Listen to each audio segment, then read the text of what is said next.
어느 날 예수님께서 갈릴리 호숫가를 거니시다 베드로와 안드레와 야고보와 요한을 보시고 나를 따라오라. 내가 너희를 사람을 낚는 어부가 되게 하리라고 말씀하셨습니다. 물고기를 잡는 어부를 사람을 낚는 천국 어부로 불러주신 것입니다. 오늘은 사람을 낚는 어부들이란 제목으로 말씀을 강론하겠습니다.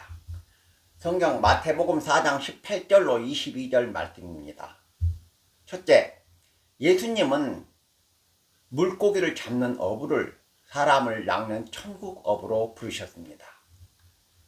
인간은 어떤 사람을 만나느냐에 따라 성공과 실패가 결정되고 그 사람의 운명이 결정됩니다. 좋은 사람을 만나면 형통하고 복된 길이 열리지만 악하고 불의한 사람을 만나면 인생의 고난과 불행이 그치지 않습니다. 그러므로 좋은 사람을 만나야 합니다. 어떻게 하면 좋은 사람을 만날 수 있을까요? 내가 먼저 좋은 사람이 되어야 합니다. 내가 좋은 사람이 돼야 좋은 사람을 만나고 내가 좋은 이웃이 돼야 좋은 이웃을 만나는 것입니다. 인간은 사회라는 집단 속에서 살아가기 때문에 평생 많은 사람을 만납니다. 가난한 사람이 부자를 만나 도움을 받기도 하고 고난에 처한 사람이 의인을 만나 구원을 받기도 합니다. 그러나 인생에서 가장 복된 만남은 예수님과의 만남입니다. 예수님을 만나야 신앙과 인생의 궁극적 목적인 사죄와 구원과 영생을 받기 때문입니다. 예수님을 만복의 근원이라고 합니다. 왜냐하면 예수님께서 인간의 운명을 복되게 바꿔주시고 예수님만이 신앙과 인생의 궁극적 목적인 사죄와 구원과 영생을 주시기 때문입니다.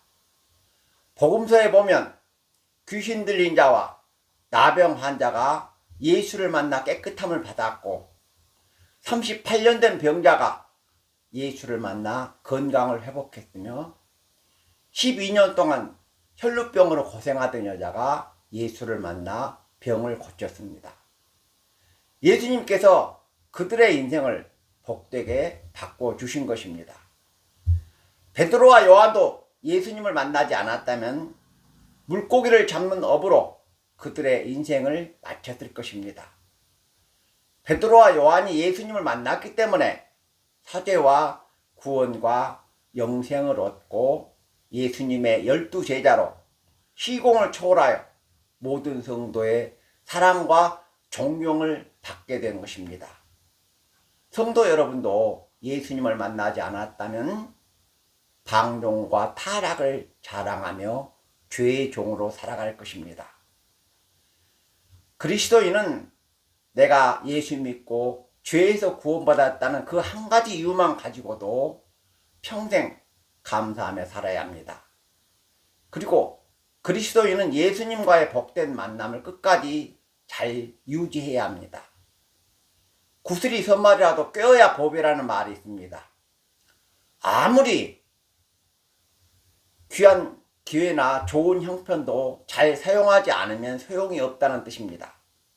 복음서에 보면 수많은 사람이 예수님을 만났지만 대제사장과 서기관과 바리새인들은 예수님께 아무런 유익도 받지 못했습니다. 그들은 예수님을 대적하고 예수님과의 복된 만남을 유지하지 않았기 때문입니다. 그리스도인은 예수님과의 복된 만남을 끝까지 잘 유지해야 합니다. 그리스도인은 예수님에 의해 사람을 낚는 천국의 어부로 부름을 받았습니다. 그리스도인은 사람을 낚는 천국 어부의 사명을 충성스럽게 잘 감당하셔야 한다는 것을 기억하시기 바랍니다. 둘째, 천국의 어부로 부름받은 그리스도인은 자신의 사명에 죽도록 충성해야 합니다.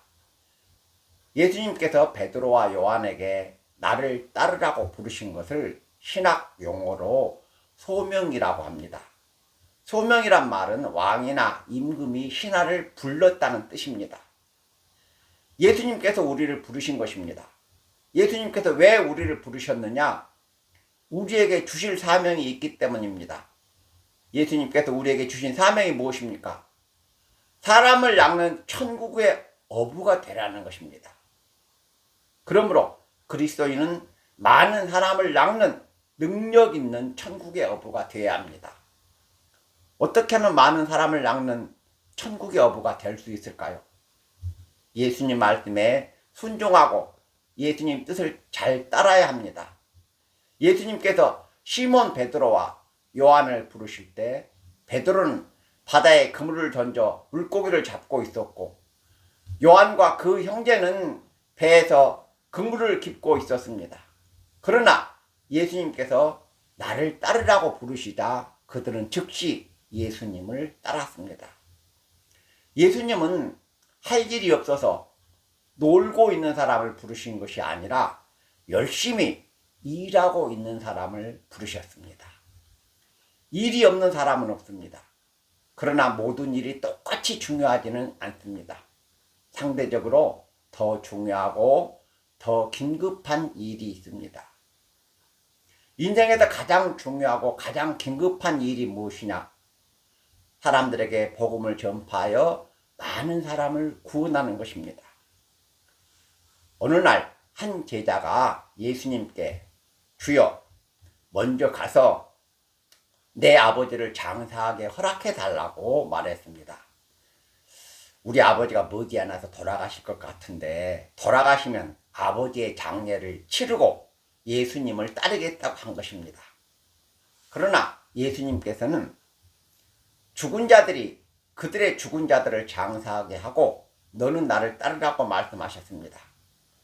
아버지의 장사는 영적으로 죽은 자들인 불신자들에게 맡기고 너는 나를 따르라는 말씀입니다. 예수님을 따르고 복음을 전하는 일은 아버지의 장례를 준비하는 일보다 긴급하고 중요하다고 말씀하신 것입니다. 그리스도인에게 하나님과 복음을 전파하는 일보다 중요한 일은 없습니다. 가정도 사업도 하나님과 복음 전파 다음입니다.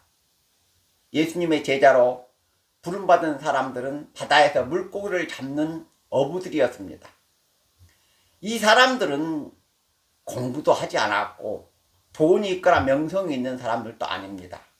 속된 말로 별 볼 일이 없고 신통치 못한 사람들입니다. 그러나 이 신통치 못한 사람들에 의해 기독교가 세계적인 종교로 발전했습니다. 예수님은 똑똑하고 능력 있는 사람도 사용하시지만 능력이 없는 사람은 능력을 주셔서 사용하십니다. 사람을 낚는 어부의 사명은 복음을 전파하여 많은 사람을 하나님 앞으로 인도하는 것입니다. 어떻게 하면 많은 사람을 하나님 앞으로 인도할 수 있을까요? 세상의 소금과 빛으로 선하고 의롭게 살고 사람들에게 감동을 주는 삶을 살아야 합니다. 예수 믿고 구원받았다는 사람이 악하고 못된 짓을 할 수 있을까요? 온갖 못된 짓 다 하면서 구원받았다고 주장하는 사람들은 틀림없이 지옥에 갈 사람들입니다. 반면에 바르고 의롭게 살면서도 진실하게 살아가지 못한다고 애통하는 사람들은 반드시 구원받고 천국에 들어갈 사람들입니다.